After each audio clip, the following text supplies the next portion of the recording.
guys. Hey, what's going on, Warriors? Professor Joe, Professor Eric over here. And JKD. JKD. Nice. Also Kali, I guess. I don't know. It's all part of the same art to me. People get on Inosanto for blending too much stuff. But Bruce Lee did an interview in Hong Kong. He kind of got on everybody's case as far as traditional martial arts goes. And he was kind of prophesizing that in the future, he was like, I think it'll just be kind of one system. Because everything's so similar. And we've already done a bunch of mechanics where it's like, hey, this is in Gracie Jiu-Jitsu, this is in wrestling, yeah, it's in kickboxing. There's a lot of just universal movement. But I think the limb destructions that we're going to cover today, they're pretty common in most JKD systems. They come out of college. So let's do an order. We'll do an ordered list for you so you get something down. So there's 6 basic ones you want to have, and I'll just take them off the jab. So if Coach Eric gives me the jab, one is I'm going to scissor, so I'm just going to hit the bicep. I'm slapping it with an open hand. If it was bare knuckle, it would be a closed fist, and if it was a blade, it would be a slash. It could be a thrust, or you could use the butt of the weapon. Number 2 is I'm going to parry on the inside, and I'm going to backhand the bicep. Number 3 is I'm going to parry on the outside and go right over the crazy bone. And notice I turn my knuckle because I don't want to get the top of my hand hit, especially if you punch quick. The elbow. I can catch the elbow to the top of the hand. Same with number 4 is outside again, and I backhand the tricep with that same kind of knuckle flare. And there's a lot of applications for these that I'll get into in just a minute. But like if I do that one again, there's no reason they can't go over the arm like that. To me, that is the same destruction. So backhand Gunting. Okay, the 5th one is I'm going to parry, and I'm going to do a vertical elbow like this. And again, tons of applications. I could take the elbow to the knuckle. I could take the fist to the arm and then ride it up with the elbow. I could just get it real tight and elbow the rib cage here. So there's more than one use for all of these. And then the last one is the same thing on the inside, and I'm going to do the same vertical Gunting and cover the fist here or cover the center line, just like covered head that we did last week. So same thing's going to happen when you're working these. People will be like, oh, they don't work. Okay, so a couple tips for you. So one, when he jabs, if I want to hit the arm, I'm always going to end it, right? Then think of the line of application. So like this could be my scissor, but I take it to this hand instead. It could be to the face. It could be a hook to the body.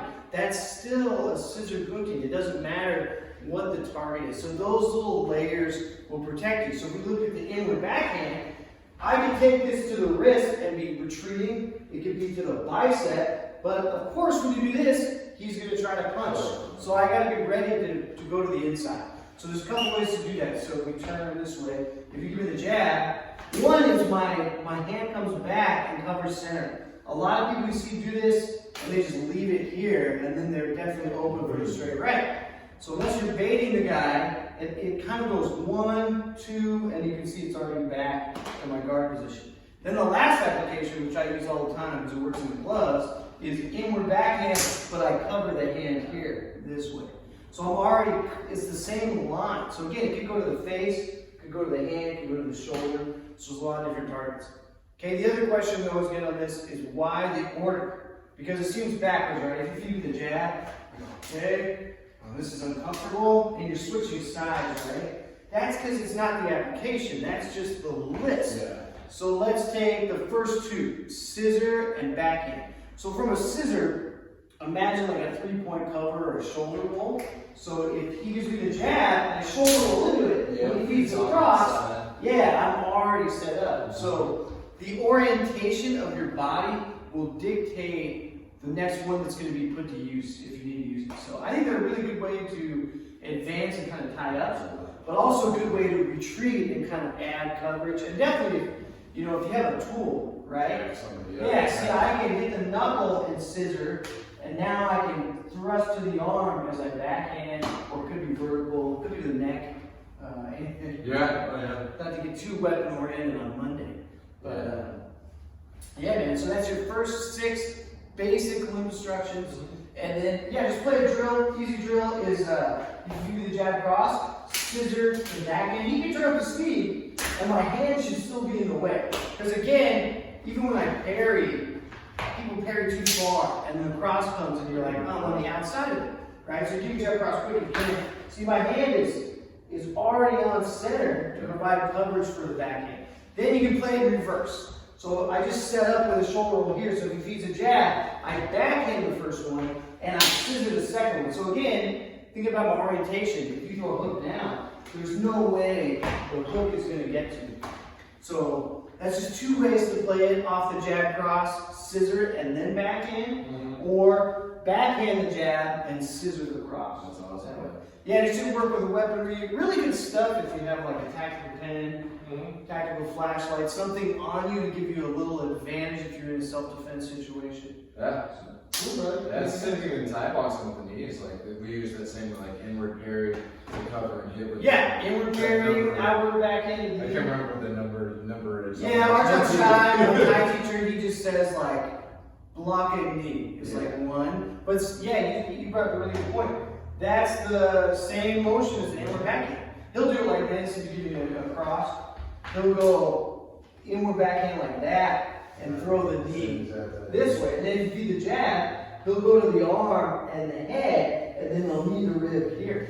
And that's all out of traditional Thai boxing. Yeah. So yeah, I think like the more proficient you get with it, I think like the inward idea is actually the most effective. So like connecting. Yeah. Completely right way. Yeah, it's really productive. But it feels really awkward and foreign. Like I'm just going to get punched until you can really start kind of learning how. Yeah, I think people just do it too far away. Just get their hands kind of like going in all sorts of different directions. You know, I can do it. It's like everything we talked about last week, but if you give it a jab, I can do this, but you're not under any control. Yeah. Right? So to me, I don't mind that, but I want to be like here. For sure. So now, whatever you do next, I'm already connected. Yep. Yeah. And the hook makes it even easier because there's an open center one. Cool, man. Yeah, it's good stuff, guys. All right, you guys, that was your basic JKD limb instructions from the Inosanto program. I can leave a list in the description on what they are.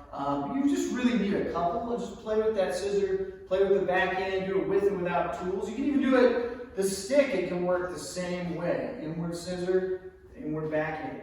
And they're really, really, really productive once you learn how to use them. They, of course, work much better with bare knuckle. But in a boxing glove, you just do what I was just doing. You cover the limb, you cover the bicep and tricep. It's still the same mechanic. Absolutely. All right, Warriors, thanks for watching. It's Monday, so that's your JKD video for the week. We'll be back on Wednesday with some Gracie Jiu-Jitsu. Yep. Warriors are out.